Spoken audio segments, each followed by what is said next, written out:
Guys, welcome to our YouTube channel JR diaries. അപ്പോൾ ഇന്നത്തെ topic നിങ്ങൾക്ക് തംബ്നെയിൽ കണ്ടപ്പോൾ തന്നെ മനസ്സിലായിട്ടുണ്ടാവും. വിറ്റാമിൻ ഡി കുറവാണോ അല്ലയോ? എൻ്റെ ജെനുവിൻ ആയിട്ടുള്ള അല്ലെങ്കിൽ എനിക്കുണ്ടായ എക്സ്പീരിയൻസിനെ ബേസ് ചെയ്തിട്ട് ഞാനൊരു വീഡിയോ ചെയ്യാണ് ഇവിടെ. അതായത് നിങ്ങൾ ചിലരൊക്കെ വിറ്റാമിൻ ഡി ടെസ്റ്റ് ചെയ്തവരായിരിക്കാം, അല്ലെങ്കിൽ ടെസ്റ്റ് ചെയ്തിട്ട് സഫീഷ്യൻ്റ് ആയിട്ടുള്ള ആൾക്കാരായിരിക്കാം. പക്ഷേ വിറ്റാമിൻ ഡി ഡെഫിഷ്യൻ്റ് ആയിക്കഴിഞ്ഞാൽ അത് നമ്മുടെ ബോഡീനെ എങ്ങനെ അഫക്റ്റ് ചെയ്യും? അപ്പോൾ അങ്ങനെയുള്ള കുറച്ച് കാര്യങ്ങൾ എൻ്റെ എക്സ്പീരിയൻസിൽ നിന്ന് ഞാൻ മനസ്സിലാക്കിയ കാര്യങ്ങളാണ് ഞാൻ ഇന്ന് ഈ വീഡിയോയിൽ ഡിസ്കസ് ചെയ്യുന്നത്. അപ്പോൾ welcome back to my YouTube channel. Video ഇഷ്ടപ്പെട്ടെങ്കിൽ do like, share and subscribe.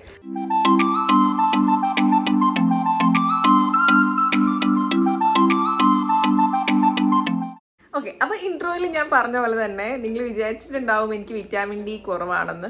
അതേ ഗൈസ്, അത് നിങ്ങൾക്ക് ഇൻട്രോ കേട്ടപ്പോൾ തന്നെ മനസ്സിലായല്ലോ, എനിക്ക് വിറ്റാമിൻ ഡി ഭയങ്കര കുറവായിരുന്നു. എനിക്ക് ആക്ച്വലി എനിക്ക് വിറ്റാമിൻ ഡീൻ്റെ കുറവാണെന്ന് ആക്ച്വലി എനിക്ക് മനസ്സിലായിട്ടുണ്ടായിരുന്നില്ല. എനിക്കാണെങ്കിൽ ഭയങ്കരമായ ഹെയർ ലോസ് ആയിരുന്നു.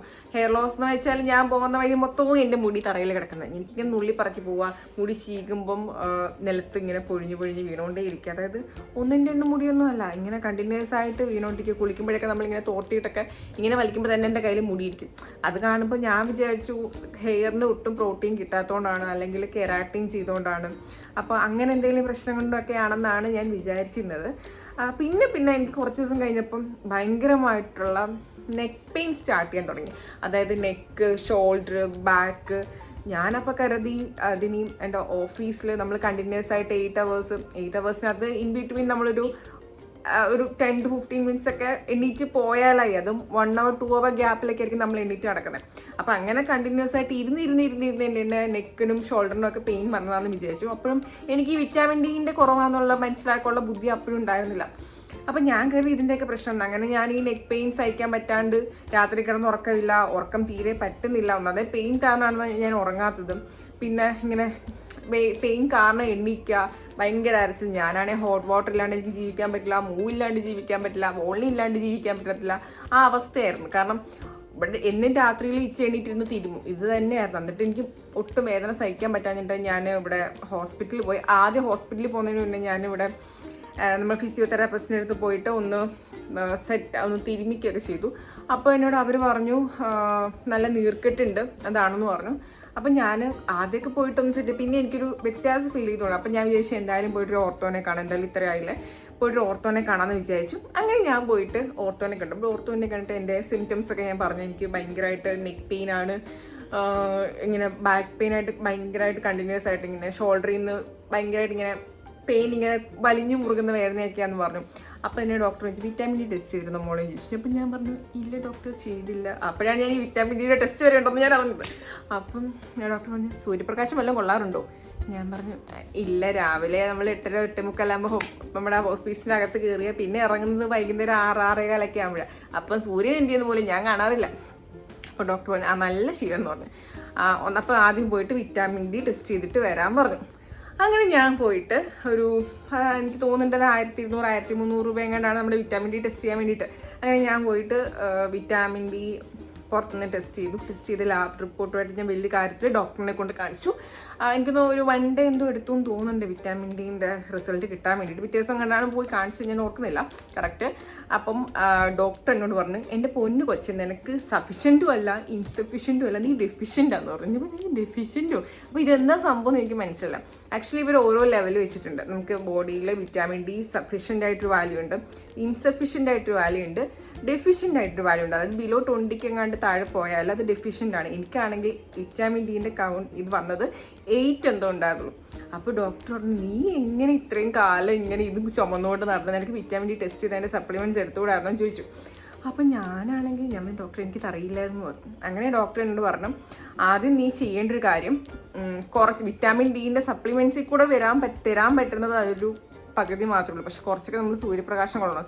സൂര്യപ്രകാശത്തിൽ നിന്ന് കിട്ടുന്നതിൻ്റെ പകുതി പോലും സപ്ലിമെൻറ്റ്സിൽ കൂടെ നമുക്ക് കൊണ്ടുവരാൻ പറ്റത്തില്ല. നീ പിന്നെ കംപ്ലീറ്റ്ലി ഡെഫിഷ്യൻ്റ് ആയതുകൊണ്ട് നിനക്ക് ആദ്യത്തെ 2-3 മാസം വിറ്റാമിൻ ഡീൻ്റെ ഇഞ്ചക്ഷൻ തരാം, ദെൻ നീ സപ്ലിമെൻറ്റ്സ് എടുക്കണം അതിൻ്റെ കണ്ടിന്യൂസ് ആയിട്ട്. അങ്ങനെ 6 months കണ്ടിന്യൂസ് ആയിട്ട് സപ്ലിമെൻറ്റ്സും ഇഞ്ചക്ഷനുമായിട്ട് കണ്ടിന്യൂ ചെയ്യണമെന്ന് പറഞ്ഞു. അപ്പോൾ ഞാൻ ആക്ച്വലി ഓക്കെ മന്ത്ലി വൺസ് അങ്ങനെ ഞാൻ വിറ്റാമിൻ ഡീൻ്റെ ഇഞ്ചക്ഷൻ എടുത്തു. പിന്നെ ഞാൻ ഡോക്ടർ എന്നോട് പറഞ്ഞത് നട്ടുച്ചയ്ക്കെങ്കിലും പോയി വെയിലത്ത് നിൽക്കുന്നതിനെക്കാട്ടും നല്ലത് രാവിലത്തെ ഇളം വെയിൽ കൊള്ളണം, വൈകുന്നേരത്തെ ഇളം വെയിൽ കൊള്ളണം എന്നൊക്കെയാണ്. അങ്ങനെ ആ വെയിലും ചെറുതായിട്ടൊക്കെ കൊണ്ടാൽ നമ്മുടെ ശരീരത്തിലേക്ക് വിറ്റാമിൻ ഡിൻ്റെ അളവ് കിട്ടും. പിന്നെ നമുക്ക് ഓൾറെഡി നമുക്ക് കഴിക്കാവുന്ന പിന്നെ ഫുഡിൽ കൂടെ കൊണ്ടുവരാൻ പറ്റും, സപ്ലിമെൻറ്റ്സ് ഒക്കെ എടുത്തിട്ട് നമുക്ക് കൊണ്ടുവരാൻ പറ്റും. അപ്പോൾ അങ്ങനെയൊക്കെ കൊണ്ടുവന്നാൽ മാത്രമേ നമ്മുടെ വിറ്റാമിൻ ഡി ലെവലാക്കി കൊണ്ടുപോകാൻ പറ്റുള്ളൂ. അപ്പോൾ നിങ്ങളും ഇതുപോലെ ഇങ്ങനത്തെ പെയിൻസും കാര്യങ്ങളും ഒക്കെ ഉണ്ടെങ്കിൽ ഡെഫിനറ്റ്ലി പോയിട്ട് ആദ്യം ചെക്ക് ചെയ്യേണ്ടത് വിറ്റാമിൻ ഡി ആണ് കേട്ടോ. അത് നമ്മുടെ ബോഡിയെ നമ്മളാണ് എപ്പോഴും സൂക്ഷിക്കേണ്ടത്. നമുക്ക് ഇങ്ങനെ പല പല സിംറ്റംസ് വരും. ചിലർക്കൊക്കെ കാലിന് വേദനയാന്ന് പറഞ്ഞിട്ട് കേട്ടിട്ടുണ്ട്, ചിലർക്ക് മസിൽ പെയിൻ ആണെന്ന് പറഞ്ഞു കേട്ടിട്ടുണ്ട്. അപ്പോൾ എനിക്കുണ്ടായ സിംറ്റം ആദ്യം ഹെയർ ലോസും.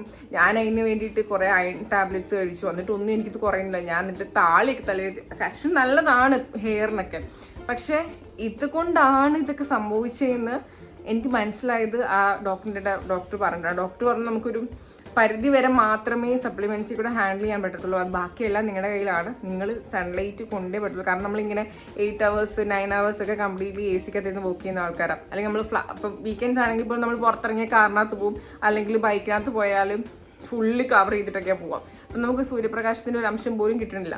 അങ്ങനത്തെ സിറ്റുവേഷനിലൊക്കെ നമുക്ക് സൂര്യപ്രകാശം കുറച്ചെങ്കിലും കിട്ടിയാൽ മാത്രമേ നമുക്ക് വിറ്റാമിൻ ഡിൻ്റെ അളവ് കുറച്ചെങ്കിലും നമ്മുടെ ശരീരത്തിലേക്ക് കൊണ്ടുവരാൻ പറ്റത്തുള്ളൂ. അപ്പോൾ നിങ്ങൾക്ക് ഇങ്ങനെയുള്ള കാര്യങ്ങളൊക്കെ ഉണ്ടെങ്കിൽ ഡെഫിനറ്റ്ലി. പിന്നെ ഒരു കാര്യം ശ്രദ്ധിക്കേണ്ടത്, ഓരോരുത്തരുടെയും ബോഡീനെ ബേസ് ചെയ്തിട്ടാണ് വിറ്റാമിൻ ഡിൻ്റെ ഇപ്പം കുറവാണെങ്കിൽ ഡോക്ടേഴ്സ് പ്രിഫർ ചെയ്യുന്ന സപ്ലിമെൻറ്റ്സും കാര്യങ്ങളൊക്കെ. അപ്പോൾ എനിക്ക് അത്രയും ഡെഫിഷ്യൻ്റ് ആയതുകൊണ്ട് മാത്രമാണ് ഡോക്ടർ എനിക്ക് ഇഞ്ചക്ഷൻ്റെ കാര്യങ്ങളും പിന്നെ സപ്ലിമെൻറ്റ്സ് എടുക്കാനും പറഞ്ഞത്. ചിലർക്ക് അതിൻ്റെ ഇപ്പം ഞാൻ പറഞ്ഞില്ലേ സഫീഷ്യൻ്റ് ആണെങ്കിൽ ഇത്ര എന്താണ് ഒരു കൗണ്ട് ഉണ്ട് ഇതിന്. 20 below ആണെങ്കിലാണ് ഡെഫിഷ്യൻ്റ് ആവുന്നത്. 20 above 20 to 30 എങ്ങാണ്ട് അത് ഡെഫിഷ്യൻ്റ് ആണ് 20 to below. പിന്നെ അതിന് മേലെ ഇൻസഫിഷ്യൻ്റ്, ദെൻ സഫിഷ്യൻ്റ്, അങ്ങനെ എന്തൊക്കെയാണ്. അപ്പോൾ നിങ്ങൾ ആ ഒരു ആദ്യം പോയിട്ട് വിറ്റാമിൻ ഡി ടെസ്റ്റ് ചെയ്യുക. എന്നിട്ട് ഡോക്ടർ പ്രിഫർ ചെയ്യുന്ന അനുസരിച്ച് മാത്രമേ നിങ്ങൾ സപ്ലിമെൻറ്റ്സ് എടുക്കാവൂ. കാരണം അവരുടെ ഓരോരുത്തരുടെ ബോഡിയിൽ അനുസരിച്ചിട്ടാണ് നമ്മൾ അതിൻ്റെ അനുസരിച്ച്. ചിലപ്പോൾ ആഴ്ചയിൽ ടോയ്സ് കഴിക്കുന്ന ആൾക്കാരുണ്ടാവും ടാബ്ലറ്റ്സ്, അല്ലെങ്കിൽ ആഴ്ചയിൽ ഒരു തവണ കഴിച്ചാൽ മതിയാവും, അല്ലെങ്കിൽ മാസത്തിലൊന്ന് കഴിച്ചാൽ മതിയായിരിക്കും. അപ്പോൾ അങ്ങനെയൊക്കെ കഴിക്കുന്ന ആൾക്കാരുണ്ടാവും. അപ്പം നിങ്ങൾ ചാടിക്കറി വിറ്റാമിൻ ഡി ഇല്ല എന്ന് പറഞ്ഞിട്ട് ഇങ്ങനെ ഡെയിലി പോയിട്ട് വിറ്റാമിൻ ഡിൻ്റെ ടാബ്ലറ്റ്സ് കഴിക്കേണ്ട ആവശ്യമില്ല. മാക്സിമം നിങ്ങൾ വെയിൽ കൊള്ളുന്നതിൽ കൂടെ മാത്രമേ നമുക്ക് കൂടുതലും നമുക്ക് നട്ടുച്ചയ്ക്കൊക്കെ വെയിൽ കൊണ്ടാൽ നമ്മൾ കരിഞ്ഞ് ഉണങ്ങി ചത്തിരിക്കും. അതിലും നല്ലത് രാവിലെ ഇറങ്ങിയ ഇളം വെയിലൊക്കെ കൊണ്ട്. അപ്പം നമുക്ക് ഈ തലവേദനയും കാര്യങ്ങളൊന്നും അധികം ഉണ്ടാവില്ല, കാരണം ചെറിയ ചൂട് മാത്രമേ ഉണ്ടാവുള്ളൂ. മെയിൻലി ഞാൻ എപ്പോഴും പ്രിഫർ ചെയ്യുക വെയിൽ കൊള്ളാനാണ്. അപ്പം അതിൽ കൂടെ നമുക്ക് വിറ്റാമിൻ ഡി കിട്ടാമെന്ന് വെച്ചാൽ അത് നമുക്ക് ഭയങ്കര ആശ്വാസമായിരിക്കും. അപ്പം ഞാൻ പറഞ്ഞു എന്താണെന്ന് വെച്ചാൽ നിങ്ങളുടെ ബോഡിയിൽ നിങ്ങൾ എപ്പോഴും എസ്പെഷ്യലി നമ്മൾ വർക്ക് ചെയ്യുന്ന വിമൻ എപ്പോഴും പോയിട്ട് ചെക്ക് ചെയ്യേണ്ട കാര്യമാണ്. അറ്റ്ലീസ്റ്റ് ഒരു 6 months കൂടുമ്പോൾ നിങ്ങളുടെ വിറ്റാമിൻ ഡി ടെസ്റ്റ് ചെയ്യുക. വിറ്റാമിൻ ഡി കുറവാണെങ്കിൽ നിങ്ങൾ കൂടുതലും ഫുഡിനകത്ത് മറ്റേ ഫിഷ് ഇൻക്ലൂഡ് ചെയ്യുക, റെഡ് മീറ്റ്സ് ഇൻക്ലൂഡ് ചെയ്യുക, എഗ്ഗ് നല്ലപോലെ കഴിക്കാം. ഇതൊക്കെ നമുക്ക് ഫുഡിൽ കൂടെ കൊണ്ടുവരാൻ പറ്റുന്നത്. പിന്നെ മാക്സിമം നിങ്ങൾ വെയിൽ കൊള്ളാൻ വേണ്ടിയിട്ട് നോക്കാം. ഇതിൽ കൂടെയൊക്കെ നമുക്ക് വിറ്റാമിൻ ഡിൻ്റെ ആ ഒരു എഫക്റ്റ് നമ്മുടെ ബോഡിയിൽ കിട്ടും. അതനുസരിച്ച് നമ്മുടെ ബോഡി കുറച്ച് എനർജറ്റിക് ആയിട്ട് നിൽക്കും. ഏറ്റവും കൂടുതൽ നമ്മൾ അലട്ടുന്ന ഒരു പ്രശ്നം വെച്ചാൽ വിറ്റാമിൻ ഡിൻ്റെ ഒരു ഡെഫിഷ്യൻസി വന്നു കഴിഞ്ഞാൽ തന്നെ നമ്മൾ ഭയങ്കര ടയേർഡായിരിക്കും. ഞാൻ ഓഫീസിൽ ആ ടൈമിലൊക്കെ നെക്ക് പെയിനും ഷോൾഡർ പെയിനും എല്ലാം കൂടെ ആയിട്ട് എനിക്ക് ഉറക്കം വരുവാണോ എനിക്ക് പെയിനാണോ എന്താണെന്നൊന്നും അറിയത്തില്ല. അപ്പോൾ ആ സമയത്ത് ഞാൻ വല്ലാണ്ട് കഷ്ടപ്പെട്ടു. അപ്പോൾ നിങ്ങളും പോയിട്ട് ടെസ്റ്റ് ചെയ്യുക. ഡോക്ടർ പറയുന്ന അനുസരിച്ചിട്ട് മാത്രം, അത് ഞാൻ ഇപ്പോഴും പറയുന്ന കാര്യമാണ്, ഡോക്ടർ പറയുന്ന അനുസരിച്ചിട്ട് മാത്രമേ നിങ്ങൾ സപ്ലിമെൻറ്റ്സ് എടുക്കാവൂ. നിങ്ങൾ ടെസ്റ്റ് ചെയ്ത് ഒരു ഡോക്ടറിനെ കാണിക്കുക. ഡോക്ടറിനെ കാണിച്ച് കഴിഞ്ഞിട്ട് നിങ്ങളത് സഫിഷ്യൻ്റ് ആണോ ഇൻസഫിഷ്യൻ്റ് ആണോ ഡെഫിഷ്യൻ്റ് ആണോ നോക്കിയിട്ട് മാത്രമേ നിങ്ങൾ അതിനനുസരിച്ച് ഡോക്ടർ പ്രിഫർ ചെയ്യുന്നതനുസരിച്ച് മരുന്ന് കഴിക്കാവൂ കേട്ടോ. അതിനനുസരിച്ച് നിങ്ങൾ കഴിച്ച് കഴിയുമ്പോഴേക്കും നിങ്ങളുടെ ഉള്ള ടയേർഡ്നെസ്സും ഈ ക്ഷീണവും പിന്നെ ഈ മുടി കൊഴിച്ചിലും കാര്യങ്ങളൊക്കെ നിങ്ങളുടെ പകുതി മുക്കാലും അവിടെ തന്നെ അവസാനിക്കും. വിറ്റാമിൻ ഡി കൗണ്ടിൻ്റെ കാര്യങ്ങൾ സെറ്റായി വന്നു കഴിഞ്ഞാൽ. അങ്ങനെ നമുക്ക് ഈ വിറ്റാമിൻ ഡി വന്നു കഴിഞ്ഞുള്ള മെയിൻ പ്രശ്നങ്ങളൊക്കെയാണ് നമുക്ക് ഈ മസിൽ ക്രാംസിനൊക്കെ നല്ല മസിൽ ക്രാംസ് ഉണ്ടാവും. ബോണിനൊക്കെ ഭയങ്കര പെയിനാവും, ഈ ജോയിനൊക്കെ ഭയങ്കര പെയിനായിരിക്കും. നമുക്കൊന്നും മനസ്സിലാവില്ല എന്തുകൊണ്ടാണ് ഈ പെയിനൊക്കെ വരുന്നതെന്നുള്ളത്. അപ്പം ഞാൻ പറയുന്നത് നിങ്ങൾ എന്തായാലും ഡോക്ടറെ പോയി ചെക്ക് ചെയ്തിട്ട് എന്തായാലും നിങ്ങൾ ഇടയ്ക്ക് അറ്റ്ലീസ്റ്റ് 6 months കൂടി ഇരിക്കുമ്പോൾ നിങ്ങൾ ചെക്ക് ചെയ്യേണ്ട സാധനമാണ് വിറ്റാമിൻ ഡി. എസ്പെഷ്യലി ഞാൻ പറയുന്നു വർക്ക് ചെയ്യുന്ന ആൾക്കാർ എന്തായാലും ചെക്ക് ചെയ്തിരിക്കണം. കാരണം നിങ്ങൾക്ക് എന്തായാലും വിറ്റാമിൻ ഡിന് ഡെഫിഷ്യൻസി ഉണ്ടാവാം. ഡെഫിഷ്യൻസി മീൻസ് എന്തായാലും വിറ്റാമിൻ ഡിന് കുറവാക്കാം. അല്ലെങ്കിൽ രാവിലെ എന്നും അതുപോലെ തന്നെ ഹെൽത്ത് നോക്കുന്ന ഒരാളായിരിക്കണം. എന്നെപ്പോലെ ഇങ്ങനെ ഒരു പണി എടുക്കാണ്ട് രാവിലെ ഓഫീസിൽ പോകുന്നു, അങ്ങനെ ഒരു പണി എടുക്കാമെന്നല്ല, ഇവിടുന്ന് പണി എടുക്കലുണ്ട്, വീട്ടു ജോലിയൊക്കെ ചെയ്യുന്നുണ്ട്. പക്ഷെ നമ്മളിങ്ങനെ സൺലൈറ്റും കാര്യങ്ങളും സൂര്യപ്രകാശം കിട്ടുന്നില്ല. നമ്മൾ നേരെ ഓഫീസിൽ പോകുന്നു, അവിടുത്തെ പണിയെടുക്കുന്നു, തിരിച്ചു വരുന്നു, പിന്നെ വീട്ടിലത്തെ പണിയെടുക്കുന്നു. നമ്മൾ പുറം ആ ഒരു ഈ രാവിലത്തെ 9 to 6 എന്ന് പറഞ്ഞാൽ ആ ഒരു ടൈമിങ് എപ്പോഴും നമ്മുടെ ഓഫീസിനുള്ളിലായിരിക്കും, ആ AC-ക്കകത്തായിരിക്കും. അപ്പോൾ നമുക്ക് സൂര്യപ്രകാശം കിട്ടുന്നില്ല. നമുക്ക് അല്ലെങ്കിൽ ലഞ്ച് ടൈമിൽ പോലും നമ്മൾ പുറത്തിറങ്ങി ഭയങ്കര ചൂടാണ്. പെട്ടെന്ന് AC നമുക്ക് പുറത്തേക്ക് ഇറങ്ങുമ്പോൾ നമുക്ക് ആ ഒരു ചൂട് ഹാൻഡിൽ ചെയ്യാൻ പറ്റും. നമുക്ക് ഭയങ്കര തലവേദനയൊക്കെ വരും. അപ്പോൾ നമ്മൾ മോസ്റ്റ്ലി പല ആൾക്കാരും പുറത്തേക്ക് ഇറങ്ങാറില്ല. അപ്പോൾ അതുകൊണ്ട് നിങ്ങൾ എപ്പോഴും നിങ്ങളുടെ ശരീരം നോക്കുക. ശരീരം നോക്കിയിട്ട് വിറ്റാമിൻ ഡി ടെസ്റ്റ് ചെയ്തിട്ട് അതിന് വേണ്ട റിക്വയർമെൻറ്റ്സ് അനുസരിച്ചിട്ട് നിങ്ങൾ മരുന്നും ടാബ്ലറ്റ്സും ഒക്കെ കഴിക്കാം. അപ്പം ഇത് എൻ്റെ ജെനുവിൻ ആയിട്ടുള്ള എൻ്റെ ഒരു എക്സ്പീരിയൻസ് ആയിരുന്നു. എനിക്ക് വന്ന നെക്ക് പെയിനും ഷോൾഡർ പെയിനും ഒക്കെ ഈ വിറ്റാമിൻ ഡിയുടെ ടാബ്ലറ്റ്സും ആ ഇഞ്ചെക്ഷൻസൊക്കെ 2 മാസം എടുത്ത് കഴിഞ്ഞപ്പം എൻ്റെ ഏകദേശം നോർമലായി. എനിക്ക് ഏറ്റവും ആശ്വാസം കിട്ടിയത് എനിക്ക് സമാധാനമായിട്ട് കിടന്ന് ഉറങ്ങാൻ പറ്റിയ വിറ്റാമിൻ ഡി ഒന്ന് ലെവലായി വന്നപ്പോൾ തന്നെ. അപ്പോൾ എൻ്റെ ഡോക്ടർ പറഞ്ഞ കാര്യമാണ് 6 months കൂട്ടിക്കുമ്പോൾ എപ്പോഴും ചെക്ക് ചെയ്യണമെന്ന്. അപ്പം നിങ്ങളും ചെക്ക് ചെയ്ത് നോക്കിയിട്ട് അതിനനുസരിച്ചിട്ട് വേണ്ട കാര്യങ്ങൾ മാത്രം നിങ്ങൾ അതിന് വേണ്ടിയിട്ട് ചെയ്യുക. അപ്പോൾ നിങ്ങളുടെ ഫുഡ്സ് അതിനനുസരിച്ചിട്ട് എപ്പോഴും കൺട്രോൾ ചെയ്യണം കേട്ടോ. നിങ്ങളെപ്പോഴും ഓയിൽ ഫുഡ്സൊക്കെ ഫിഷ് ഇൻക്ലൂഡ് ചെയ്യുക, പിന്നെ റെഡ് മീറ്റ്സ് ഇൻക്ലൂഡ് ചെയ്യുക, എഗ് യോഗ്സ് ഒക്കെ കഴിക്കുക, ചീസ് കഴിക്കുക. ഇതൊക്കെ നമ്മുടെ വിറ്റാമിൻ ഡി ഇൻക്ലൂഡഡ് ആയിട്ടുള്ള ഫുഡ്സാണ് കേട്ടോ. അതൊക്കെ എനിക്ക് ഡോക്ടേഴ്സ് പറഞ്ഞു തന്നതാണ്.